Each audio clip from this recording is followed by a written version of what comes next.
Bien aimés et chers auditeurs, chères auditrices, bienvenue à cette émission La vérité qui libère. Aujourd'hui, nous allons accueillir notre invité à la personne de Martine. Bonjour Martine. Bonjour pasteur. C'est un réel plaisir de recevoir dans ce studio.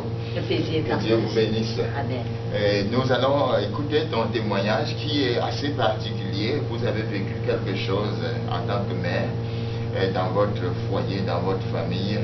Et je voudrais que vous nous en parliez. Vous croyez que Dieu est le créateur de tous.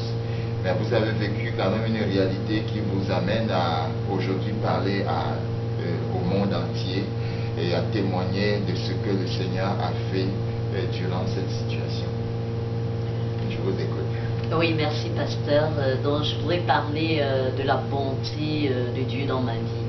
Donc tout commence de par la naissance de ma fille. Elle est née le 5 juillet et elle s'appelle Grâce. Mais la petite différence, c'est qu'elle est albinos. Ah, lorsqu'elle est née, elle était albinos. Elle est née albinos, Ouais. oui. Donc, et le simple fait qu'elle soit née albinos a suscité beaucoup de gêne de la part de mon entourage. Oui. Donc, de par sa naissance, j'ai eu beaucoup de problèmes. Et quels sont les problèmes que vous avez eus particulièrement par rapport à Grâce qui est née albinos? Bien, je pense que beaucoup me reprochaient le fait qu'elle soit déjà albinos. Oui. Donc, j'ai comme l'impression que ils ont tendance à oublier que l'albinos, tout comme tout être avec une peau de couleur différente, noir, blanc, est une créature merveilleuse de Dieu, tout simplement. Et donc, vous avez dû essuyer quelques reproches. Les gens ne s'attendaient pas à ce que vous accouchiez un albinos qui plus est une fille. Mais comment est-ce que vous avez pu gérer la situation? Comment est-ce que ça vous a fait souffrir? Et comment vous êtes sorti de cette situation? Bien, je pense que la foi en Jésus a été pour vraiment beaucoup. J'ai été vraiment fortifiée de la part du Seigneur parce que j'ai traversé une période, on va dire, un peu comme une période noire de ma vie. Oui. Parce que beaucoup m'ont rappelé que le fait qu'elle soit albinos, c'est un peu comme une disgrâce, un déshonneur. Mais Dieu m'a montré sa fidélité, m'a montré son amour au travers de la vie de ma fille. Oui. Parce que... Et justement, vous l'avez nommée Grâce. Exact, elle s'appelle Grâce. Grâce, oui. Oui. Mes chers auditeurs, chères auditrices, je veux vous rappeler aujourd'hui que la grâce de Dieu, qui est source de salut pour tous les hommes, est aussi pour vous. Et si vous avez traversé des périodes de rejet, d'abandon, la bonne nouvelle en ce jour, c'est que Jésus-Christ vous accueille. La Bible dit, et je ne rejette pas, je ne mets pas dehors celui qui vient à moi. Si vous venez à Jésus-Christ de tout votre cœur, il va vous accueillir. Et alors, Martine, vous avez donc passé un moment où les gens n'ont pas accepté cette grâce de la part de Dieu, à rejeter votre fille. Vous avez dû passer du temps à lutter. Et comment a été votre lutte? Comment est-ce que vous avez pu vous en sortir de cette situation? Je pense que je vais toujours revenir d'abord sur ma foi, parce que Dieu m'a vraiment fortifié. Si je n'avais pas Jésus dans ma vie, je pense que j'aurais craqué.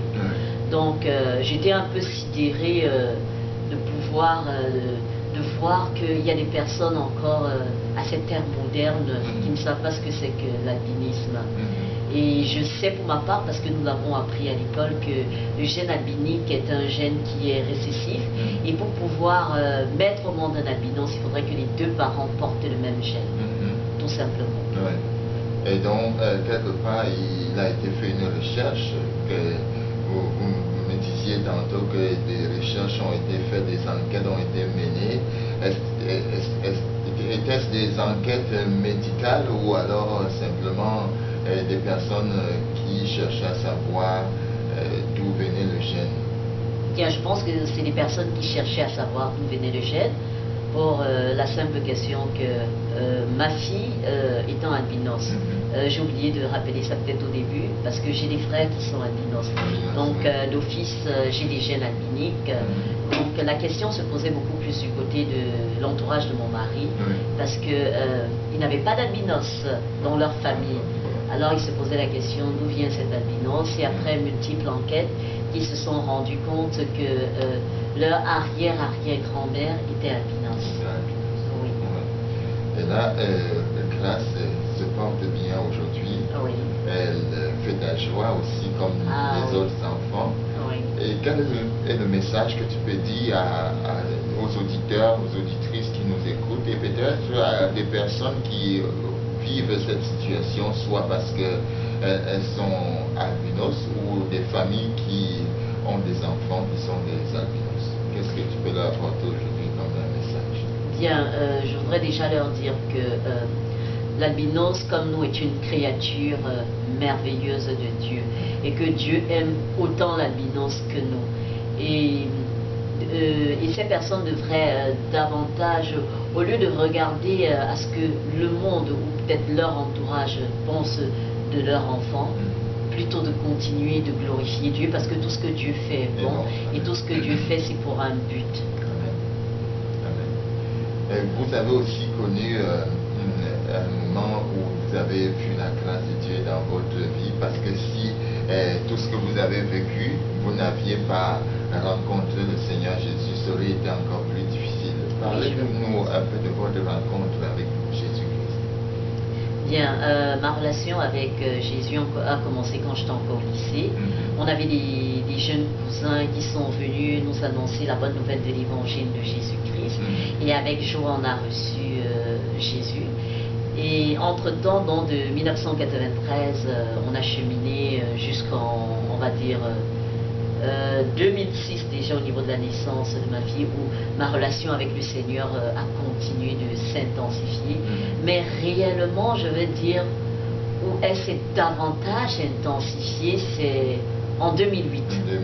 En 2008, parce que je m'étais... Qu'est-ce qui s'est passé en 2008? Bien, en 2008, parce que je m'étais rendu compte que c'est vrai que je servais le Seigneur, mais je trouvais quand même ma relation, on va pas dire un peu platonique, mais je voulais davantage être présente dans l'œuvre du Seigneur et faire ressentir davantage la présence du Dieu que je sers dans ma vie. C'est vrai que je le faisais parce que d'office je témoignais tous les jours, tout mon entourage savait que je servais Jésus-Christ. Principalement, quel est le moment où il y a un déclenchement? Si on veut parler de nouvelle naissance, de votre confession de Jésus-Christ, quel est le moment clé que vous pouvez dire qu'à ce moment-ci, j'ai répondu à l'appel de Dieu, ou j'ai accepté Jésus-Christ dans ma vie? Je pense que ça a commencé, on va dire, au mois de mars 2008. 2008. Oui, où j'avais entrepris faire un voyage. Et je crois que au niveau visa, c'était un peu compliqué. Alors, et avant cela, j'avais déjà fait une affaire où j'avais perdu de l'argent. Et j'étais très embêtée. Et vraiment, je m'étais repentie parce que j'avais dit à Dieu, vraiment cet argent, j'aurais pu le mettre à ton œuvre, à ton service. Voilà ce que je te propose, Seigneur. C'était un peu comme, on va dire, un pari, et pas un pari, un peu comme un contrat que j'avais fait avec mon père. Où je lui disais, Seigneur, si tu me donnes tel visa, je te remettrai cette somme que j'ai perdue dans cette affaire, tout simplement. Oui. Et là, tu as fait une alliance avec Dieu. Oui. Et qu'est-ce qui s'est passé par la suite? Est-ce que l'alliance, est-ce que Dieu t'a répondu? Est-ce que tu peux dire que Dieu est un Dieu qui exauce? Dieu est un Dieu qui exauce, il est fidèle. Et effectivement, Dieu a rempli sa part de contrat, mais le tout revenait maintenant à moi. Donc, maintenant, j'ai regardé la somme que je devais verser et je la trouvais quand même assez énorme. Et puis j'ai dit vraiment, Seigneur, je suis très embêtée. C'est vrai que j'ai donné ma parole, mais je trouve que c'est un peu trop. Chers auditeurs, chères auditrices, c'est quand même pertinent, c'est universel ce que les hommes vivent avec le Seigneur.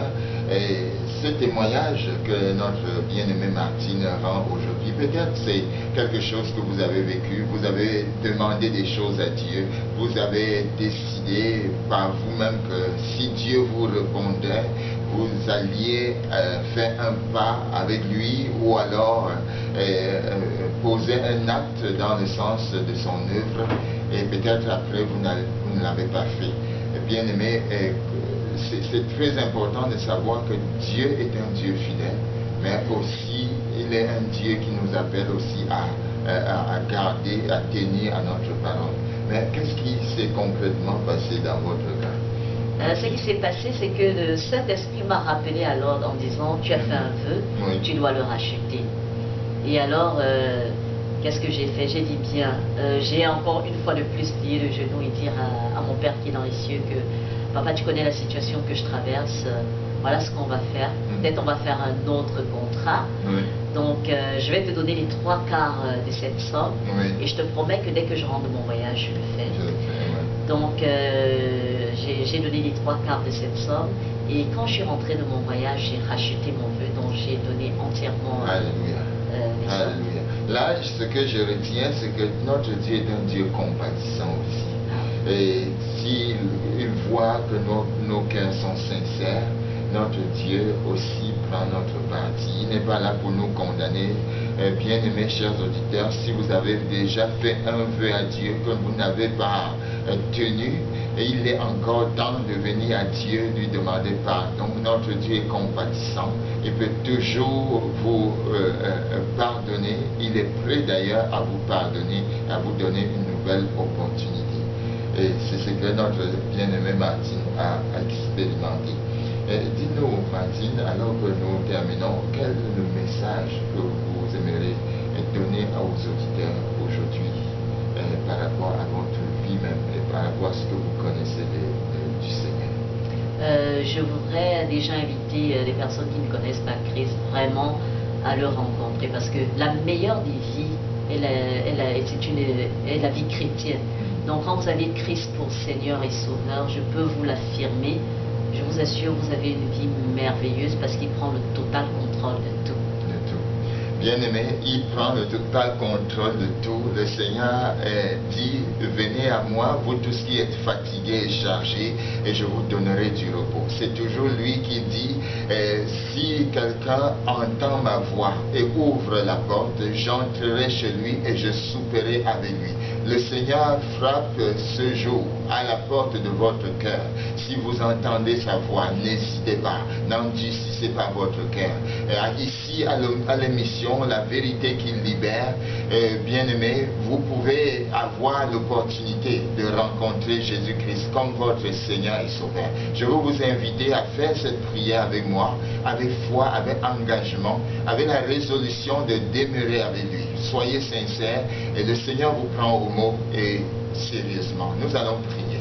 Je vous invite à prier avec moi maintenant.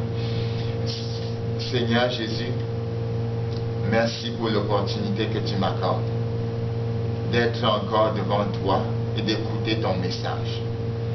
Je prie, Seigneur Jésus, que tu me pardonnes toutes mes fautes et que tu m'acceptes tel que je suis.